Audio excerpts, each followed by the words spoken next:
नमस्कार दोस्तों, मैं हूं मुक्ता दीक्षित एस्ट्रोलॉजर। आज हम बात करेंगे कि कुंडली के ग्रह किस प्रकार से जीवन को प्रभावित करते हैं और कब हमारी ज़िंदगी के हालातों को बदलने में सक्षम होते हैं, कब हमें अचानक तरक्की मिलने लगती है। बहुत प्रयास करने पर भी जब हम देखते हैं कि हमारे जीवन में तरक्की या सफलता नहीं मिल रही है तो हम निराश हो जाते हैं। जीवन भर जो है संघर्ष में कई बार निकल जाता है और लोगों को सफलता नहीं मिल पाती। जिस प्रकार का हम धन या आय अर्जित करना चाहते हैं, जिस प्रकार का स्टेटस प्राप्त करना चाहते हैं, जिस प्रकार की लग्जरी लाइफ प्राप्त करना चाहते हैं, वह हमारे जीवन में नहीं मिल पाती। आखिर ऐसा क्यों होता है? जी हाँ दोस्तों, यदि आप ज्योतिष को मानते हैं तो यह बात भी आपको माननी पड़ेगी। हमारी कुंडली के ग्रह नक्षत्र जो रहते हैं, समय पाकर ही जो है जिस प्रकार से ग्रह की दशाएं आती हैं तभी हमारे जीवन में उसी प्रकार की सफलताओं के योग बनते हैं। जिस प्रकार सफलता देने वाले ग्रह की जब दशाएं आती हैं, इनके लिए कुंडली में दशाओं का आना बहुत ज़रूरी है। मान लीजिए आपकी कुंडली में धन कारक ग्रह है और यदि उसकी धन यानी धन कारक ग्रह की आपके जीवन में दशा नहीं आ रही है तो आप कितना भी प्रयत्न कर लेंगे, धन प्राप्ति के लिए आपको बहुत अधिक परिश्रम करना पड़ेगा। इसी प्रकार से कुंडली के अनुसार कुंडली के हर भाव से हर प्रकार की जानकारी हम लगा सकते हैं। आज हम बात करेंगे कि किस प्रकार से जो ग्रह रहते हैं, जो हमारा जीवन है ग्रहों पर निर्भर करता है। ग्रह यह तय करते हैं कि हमारे जीवन में धन की कैसी स्थिति होगी। धन की स्थिति यदि हमको देखना है, क्योंकि वर्तमान में जो सबसे बड़ी समस्या है धन की, हर व्यक्ति चाहता है कि मुझे अधिक से अधिक धन मिले, मैं सबसे धनवान बन जाऊं और मेरे पास सबसे अधिक पैसा हो। तो आखिर इसके लिए हमें कुंडली का कौन सा भाव विचार करना पड़ता है, यह सारी बातों की जानकारी आज आपको इस वीडियो के माध्यम से दूंगी। तो सबसे पहले कुंडली का जो दूसरा भाव रहता है वह धन का भाव कहलाता है, कुटुंब का भी कहलाता है, परिवार का कहलाता है। यदि स्थिर प्रतिनिधित्व कोई ग्रह करता है और शुभ राशि का बैठा होगा, उच्च राशि का बैठा रहता है और इसके साथ धन भाव में शुभ ग्रह रहते हैं तो धन की स्थिति बढ़िया रहती है। और 11वें भाव का स्वामी जो रहता है हमारी आय और धन का कारक होता है। जी हाँ दोस्तों, 11वां भाव हमारी आय धन लाभ का कारक होता है। यह हमारी नियमित होने वाली आय का सूचक होता है कि किस प्रकार से हमें आय की व्यवस्था बनेगी और आर्थिक स्थिति को निश्चित करता है। इसके साथ साथ जो है धन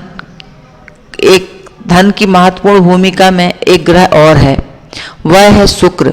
शुक्र को धन का नैसर्गिक कारक माना गया है।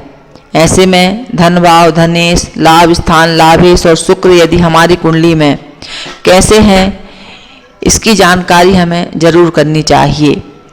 इन सब पर हमारे जीवन निर्भर करता है, आर्थिक स्थिति निर्भर करती है, क्योंकि धन से ही सारी जिंदगी के सारे कार्य बनते हैं। बिन पैसे के व्यक्ति एक डग भी नहीं चल सकता। धन हर कार्य के लिए बहुत ही महत्वपूर्ण होता है। और लाभ कमाने के लिए जो है ग्रह किस प्रकार की स्थिति बनाते हैं, कब आपकी आर्थिक स्थिति अच्छी होगी, कौन से योग होंगे तब लाभ अच्छा होता है, यह हम आज कुंडली के धन भाव यानी कि धनेश से विचार करेंगे। धनेश यानी धन भाव का स्वामी चाहे कोई भी ग्रह हो, सूर्य हो, चंद्र हो, मंगल हो, बुध हो, गुरु हो, जिस प्रकार की भी अपनी शुभ स्थिति, अशुभ स्थिति, उच्च राशि, नीच राशि, जिस राशि में बैठे होंगे उसी प्रकार का फल और आर्थिक स्थिति हमारे जीवन में उत्पन्न करते हैं। तो अब हम देखते हैं कि धन भाव का स्वामी यदि स्वराशि हो, उच्च राशि हो, शुभ भावों में बैठा हो तो ऐसे में व्यक्ति की आर्थिक स्थिति जो रहती है उत्तम रहती है। धनेश जो रहता है केंद्र में हो, त्रिकोण में हो, मित्र राशि में हो तो ऐसी स्थिति में जो पूरे जीवन पर्याप्त धन के योग बनते हैं। यदि लाभेश यानी लाभ स्थान का स्वामी लाभ में बैठा हो या लाभ पर लाभेश की दृष्टि पड़ रही हो तो ऐसे व्यक्ति की नियमित आय जो रहती है बहुत अच्छी रहती है, उसको प्रतिदिन लाभ के योग बनते हैं। ऐसे योग जो रहते हैं शेयर मार्केट वालों के लिए कुंडली में रहना अति आवश्यक होते हैं। जो भी बंधु वर्ग इस क्षेत्र में कार्य करते हैं उनकी कुंडली में यह योग यदि रहता है तो उनको निश्चय ही जो है शेयर मार्केट आदि के कार्यों से विशेष लाभ होता है। यदि कुंडली में शुक्र स्वराशि उच्च राशि हो, अच्छे भावों में बैठे हो तो व्यक्ति की आर्थिक स्थिति अति उत्तम होती है और लग्जरी लाइफ देने वाला ग्रह भी जो रहता है वह शुक्र रहता है। जी हाँ दोस्तों, अब हम देखते हैं कि यदि उपरोक्त स्थिति हमारी कुंडली में बनी हुई है तो ऐसी स्थिति में हमारा जो धन का क्षेत्र है वह बलवान रहेगा। अब हम ऐसे योग भी देखते हैं कि यदि किस प्रकार के योग रहने से व्यक्ति को धन के लिए पूरे जीवन में संघर्ष करना पड़ता है।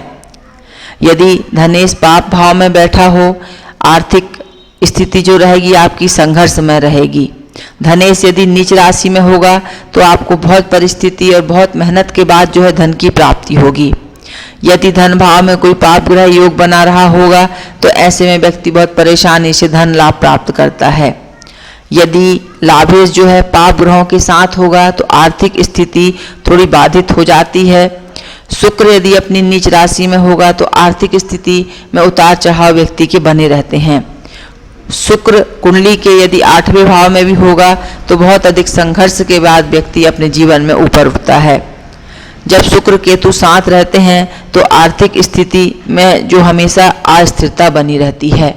तो जी हाँ दोस्तों, ऐसे कुछ योग हैं। तो इस प्रकार से शुभ ग्रह पाप ग्रह मिलकर के हमारे जीवन में जो है आय की व्यवस्था करते हैं।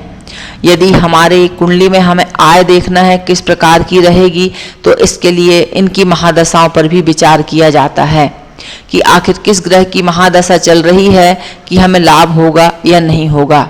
लेकिन जब भी दोस्तों जो है लाभ वाले ग्रह की दशा हमारे जीवन में आ जाएगी, धन देने वाले ग्रह की दशा आ जाएगी और वह बलवान होगा तो निश्चय ही मानिए आपकी किस्मत ही बदल जाएगी। यह बिल्कुल सत्य है। तो इस प्रकार से ज्योतिष के द्वारा जो है हम आय विचार कर सकते हैं कि आखिर कौन सा ग्रह है जो हमारी किस्मत को चमका सकता है और हमें लाभ प्रदान कर सकता है। तो इस प्रकार से ये योग जो रहते हैं वह मैंने आपको बतलाए हैं। आप अधिक जानकारी कुंडली दिखला करके, कुंडली बनवा करके भी प्राप्त कर सकते हैं। हमारे कार्यालय से जन्म कुंडली, हस्तरेखा, रत्न, वास्तु, ज्योतिष के सारे कार्य किए जाते हैं। आप इसका परामर्श ले सकते हैं। तो वीडियो देखने के लिए बहुत बहुत धन्यवाद। नमस्कार।